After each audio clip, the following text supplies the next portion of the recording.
வணக்கம் மக்களே, welcome to Tarun Sundar family. எல்லோரும் எப்படி இருக்கீங்க? நல்லா இருக்கீங்களா? வாடகை வீட்டில் முதல் நாள் காலை வேலைகள் சாப்பாடு செய்ய போகிறேன். வாடகை வீட்டில் எனக்கு என்னெல்லாம் ஒரு சில வசதிகள் இல்லை. அது என்னென்னா முக்கியமானது, நம்ம ஒரு யூடியூபராக இருக்கிறதுனால யூடியூப்புக்கு நமக்கு என்னது முக்கியம்? நெட்டு முக்கியம், ஃபோன் முக்கியம். ஃபோனில் வீடியோ போடுறதுக்கு நெட்டு டவர் கிடைக்கல, சுத்தமாகவே அங்கே டவர் கிடைக்கல. அதனாலேயே நான் வீடியோ அங்கே எடுத்து வச்சுட்டு பட்டறையில் தாங்க பேசுகிறேன். நிறைய பேர் வீட்டு வாடகைலாம் என்னன்னு கேட்டிங்க. அதுக்கு முன்னாடி ஒன்று சொல்லிக்கிறேன். இது ஃப்ரண்ட் கேமராவில் எடுத்த வீடியோ. அதனால் நான் வலது கையில் செய்கிறது பூரா ஆப்போசிட்டாக இடது கையாக தெரியும். நீங்கள் நான் இடது கையில் செய்கிறேன்னு தவிர நினச்சி கொள்ள வேண்டாம். ஃப்ரண்ட் கேமராங்கிறதுனால அப்படி தெரியும். சரி, அடுத்து வீட்டு வாடகை எவ்வளவு, அட்வான்ஸ் எல்லாம் எவ்வளோ கொடுத்தீங்கன்னு ரொம்ப பேர் கேட்டிங்க. அட்வான்ஸ் 20,000 கொடுத்துருக்கோங்க. வாடகை 3,500. இந்த வீட்டுக்குள்ளே லெட்டின் பாத்ரூமு ஒன்றாலாம் இருக்காது. வீட்டுக்கு வெளியில் 3 வீடு காமனாக 2 பாத்ரூம், குளிக்கிற பாத்ரூம் 2 இருக்குது. லெட்டின் தனித்தனியாக 3 இருக்குது. கொஞ்ச நாளைக்கு தானே நமக்கு. இந்த வாடகையில் வீடு கிடைக்காது கும்பகோணத்தில். அது நாங்கள் இருக்கிற இடத்துல கிடைக்கிறது ரொம்பவே கஷ்டம். அதனால தான் சரி நம்ம இருக்கிறத வச்சு அட்ஜஸ்ட் பண்ணி இருந்துக்குருவோம். வீடு நல்லா இருக்குது, பெருசாக இருக்குது. ஆனால் டைல்ஸ் கிடையாது, பாத்ரூம் வெளியில் தான் போகணும். இது 2 தான் கொஞ்சம் மைனஸ். அது வரைக்கும் ஒன்றும் வீட்டை பற்றி பிரச்சனை இல்லை. டவர் தாங்க கிடைக்கல. டவரு தான் இல்லாமல் ரொம்ப கஷ்டம். ஃபோன் வந்தால் கூட பேச முடியல, பிரேக் ஆயிடுது, வாய்ஸ் பிரேக் ஆயிடுது. இன்னொன்று, நான் என்ன பேசுகிறேங்கிறது யாருக்குமே கேட்கல. நேற்று நைட்டெல்லாம் ஒரு முக்கியமான ஃபோனு ஊர்லேருந்து வந்துச்சு, அவங்கக்கிட்ட பேச முடில. அப்புறம் பட்டறைக்கு வந்தால் மட்டும்தான் எப்பயும் போல் டவர் சூப்பராக வருது. அதனால் வீட்டில் வீடியோ எடுத்து வச்சுக்கிட்டேன். நான் பட்டறையில் வாய்ஸ் ஓவர் கொடுக்குறேன். இந்த மாதிரி தான் யூடியூப்புக்காக கொஞ்சம் நான் அங்கே இங்கேயே அலைய வேண்டியது இருக்குது. ஏன்னா நம்ம ஆடு பட்டறையில் தான் இருக்குங்கிறதுனால காலையிலேயே நேற்று வீட்டிலையே மாவு ஆட்டி வச்சுட்டேன். வீட்டிலையே மாவு ஆட்டி வச்சு ஃப்ரிட்ஜில் ஸ்டோர் பண்ணி வச்சுக்கிட்டேன். காலையில் எழுந்திரிச்சு இட்லி எல்லாம் ஊற்றிட்டு தக்காளி சட்னிக்கு ரெடி பண்ணி தக்காளி சட்னியும் அரைச்சிட்டு, அதுக்கப்புறமா சோறு, தக்காளி குழம்பு, அது இல்லாமல் புடலங்காய் பொரியல் எல்லாமே செஞ்சுட்டு, ஆட்டுக்கு தண்ணி வேணும்ல, கழனி தண்ணி வேணும்ல, எல்லாமே ரெடி பண்ணி அது ஒரு பெரிய வாளியில் வச்சுக்கிட்டு எல்லாத்தையுமே அந்த வீட்டிலேருந்து இங்கே வர்றதுக்கு நான் நடந்து வர ஒரு 20 நிமிஷம், 1/4 மணி நேரத்துக்கு மேலே ஆகும். அங்கேருந்து தான் அங்கே வந்தேன். 2 பிள்ளைங்களும் இன்றைக்கி சனிக்கிழமை லீவுங்கிறதுனால அவங்களையும் அப்படியே நடக்க விட்டு கூப்பிட்டுக்கிட்டு அப்படியே பட்டறையில் அதுக்கப்புறமா தான் வாய்ஸ் ஓவர் பண்ணுறேன்.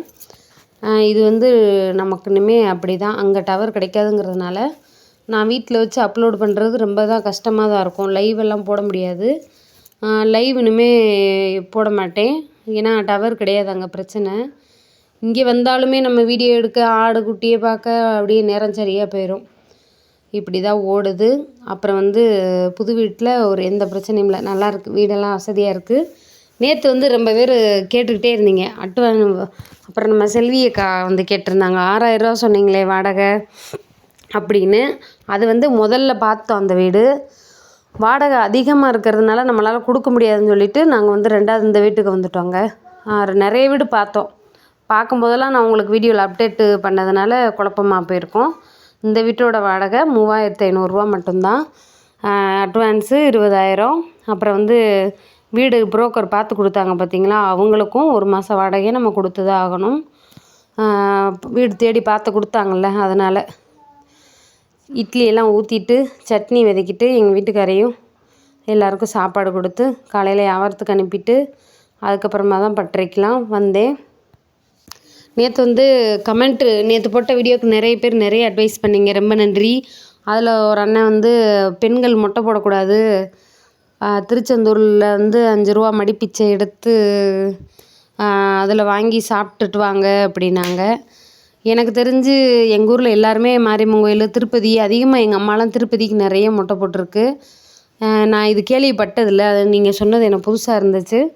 இருந்தாலும் நான் பெரிய ஆளுகிட்ட கேட்டு பார்க்குறேன். எனக்கு தெரிஞ்சு இந்த ஊர்லேயுமே சரி, இங்கெல்லாம் 2வது குழந்தை பிறந்தவங்க உடனே திருப்பதியில் போய் மொட்டை போட்டு வருவாங்க. இந்த ஊரில் கும்பகோணத்தில் உள்ளவங்க. எங்கள் ஊரில் உள்ளவங்கலாம் குலதெய்வம் கோயில், பாண்டி கோயில், மாரியம்மன் கோயில் இந்த மாதிரி கோயில்களில் மொட்டை நிறைய பேர் போட்டிருக்காங்க. போடக்கூடாதுன்னு நான் கேள்விப்பட்டதில்லை. உங்களுக்கு அதை பற்றி யாருக்காவது தெரிஞ்சால் சொல்லுங்கள். இன்னொன்று, இன்றைக்கி காலையில் ஒரு கமெண்ட் வந்துச்சு நேற்று போட்ட வீடியோவுக்கு. ஏம்மா வாஷிங் மிஷினை போய்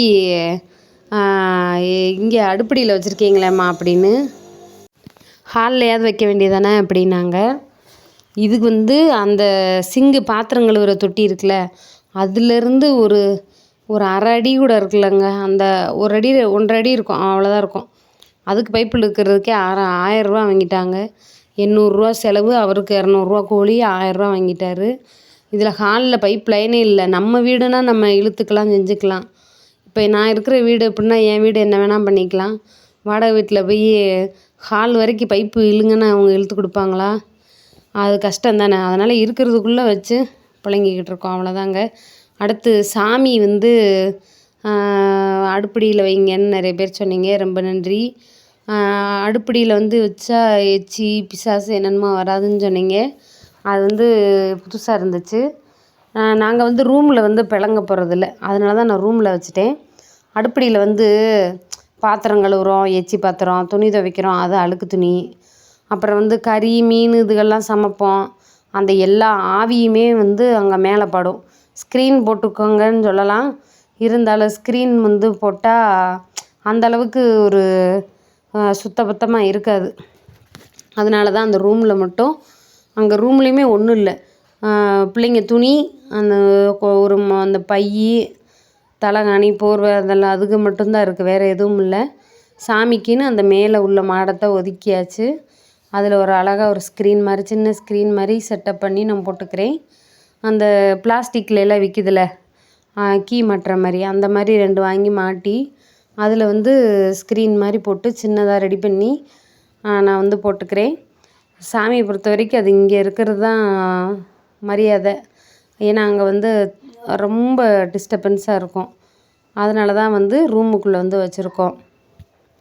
நான் டெய்லியுமே இதே தான் எனக்கு ரொட்டீனாக இருக்கும். காலையில் பிள்ளைகளை வந்து 9 மணிக்கெலாம் டிஃபன் செஞ்சு ஸ்கூலுக்கு அனுப்பி விட்டுட்டு, நான் சாப்பாடு காலையிலே ஸ்கூலுக்கு செய்கிறதுனால எனக்கு சேர்த்து செஞ்சுட்டு, நான் அப்படியே எங்கள் வீட்டுக்காரர் வீட்டில் இருந்தாருன்னா எனக்கு பிரச்சனை இல்லை, நான் வீட்டில் இருந்துக்கிருவேன்.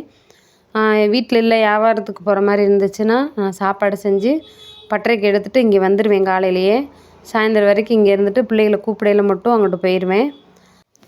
இதுதான் என்னுடைய தினசரி ரொட்டீனாக இருக்கும் வீடு கட்டுற வரைக்கும். இந்த வீடியோ உங்களுக்கு ரொம்பவே பிடிச்சிருக்குன்னு நினைக்கிறேன். பிடிச்சிருந்தா லைக் பண்ணுங்கள், ஷேர் பண்ணுங்கள், நம்ம சேனலை மறக்காமல் சப்ஸ்கிரைப் பண்ணுங்கள். இதே போல் நிறைய விலாக் வீடியோலாம் போட்டிருக்கேன், பாருங்கள். இனிமேல் வித்தியாசமாக ரொட்டீன் விலாகு ஏதாவது போட்டுக்கிட்டே இருக்கேன். ஏன்னா ரொம்ப நாள் என்னுடைய ஆசை இந்த வீடு இப்போ அழகாக இருக்கிறதுனால எனக்கு பிடிச்சதெல்லாம் போடுற வீடியோவாக பாருங்கள், என்ஜாய் பண்ணுங்கள். பாய்.